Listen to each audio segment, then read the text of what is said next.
Perhaps you've had moments like these.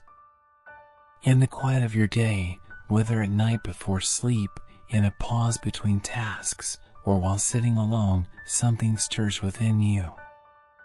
A memory, a touch, a glance, or an image comes uninvited into your mind. The more it happens, the more confused you feel.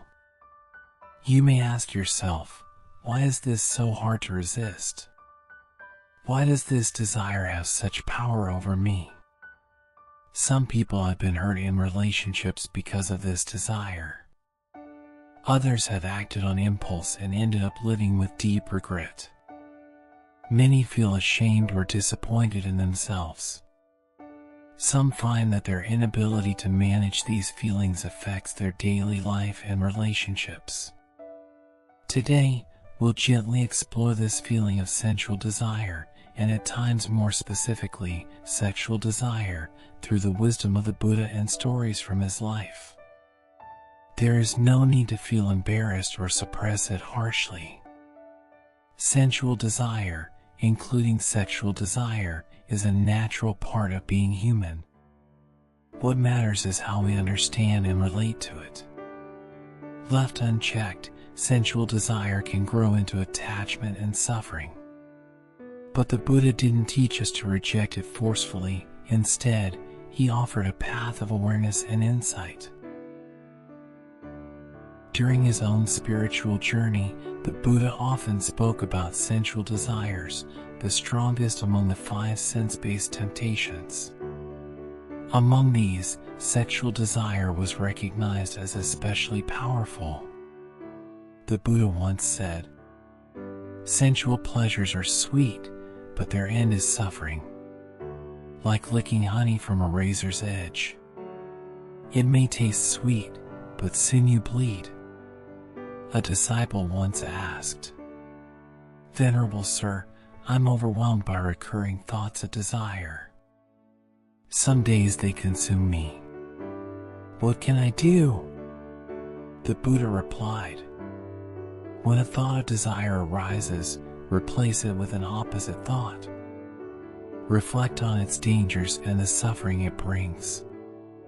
Observe its source, where it comes from and what it feeds on.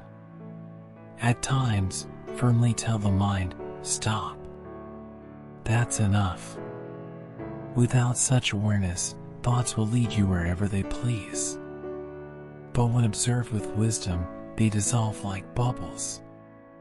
This teaching doesn't ask us to suppress desire. Instead, it guides us to watch how it works, where it begins, how it grows, and how it fades. The Buddha also taught meditation on impurity, or the contemplation of the body's unattractive aspects. This includes visualizing the body as made of 32 parts: hair, nails, skin, bones, blood, sweat, bile, and so on. Such reflection reminds us that beauty is impermanent and superficial, helping to loosen our attachment, particularly in the face of sexual desire. However, the Buddha also warned of imbalance. Overemphasis on impurity contemplation can lead to aversion or harshness toward oneself or others. That's why he emphasized pairing it with mettā bhāvanā, the practice of loving kindness. While impurity contemplation helps us release clinging, loving kindness allows us to see ourselves and others with warmth, healing the loneliness and lack that often drive desire. Let's now recall a well-known story from the Buddha's life. Just before attaining enlightenment under the Bodhi tree, Māra, the tempter, made one last attempt to distract the Buddha. He sent his 3 daughters, Tanna, Raga, and Arati. Tanna represented craving, Raga symbolized passion, and Arati embodied aversion. Each of them reflected a different form of deep inner confusion and longing. They approached the Buddha in turn. One with seduction in her gaze, another pretending to offer comfort and companionship, and the last stirring feelings of loneliness and fear. They said, Why do you deny yourself life's pleasures? Don't you long for love? Aren't you lonely? But the Buddha calmly replied, "In me, there is no craving to follow you. The desire has faded. I no longer cling. Their illusions faded, and Mara's power vanished." This is not just a tale of resisting temptation. It shows that when craving disappears from the heart, external enticements lose their power. A similar message appears in a Jātaka tale, a story from one of the Buddha's past lives. Once, the Bodhisattva was a wandering hermit, practicing deep austerity. A beautiful woman came daily to fetch water nearby. She began speaking to him, showing affection, and eventually trying to win his heart through songs and glances.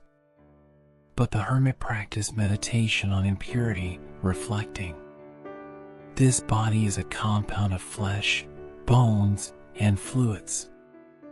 It ages, decays, and will soon perish." He didn't hate or fear her. Instead, he saw her as a fellow being caught in the cycle of longing and illusion.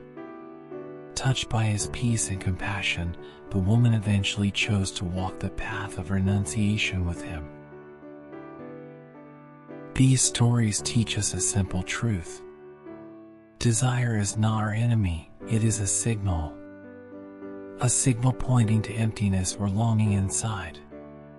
When we observe it gently and deeply, it loses its grip. If you're feeling overwhelmed today, weighed down by longing or shame, please know this. You are not broken. You are human. Ask yourself, what am I really craving? What is missing that this desire tries to fill? Desire intensifies when we chase it, but it softens when we sit with it, breathe with it, and simply watch it pass. Let's pause now. Gently close your eyes. Take a long, slow breath in and release. Feel the fire of craving settle, like a flame losing its wind. Watch the desire without judgment. Let it rise, linger, and fade.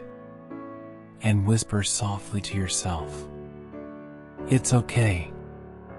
This too shall pass." Thank you for being here. May your time now be calm and warm. You are not weak, these desires visit everyone.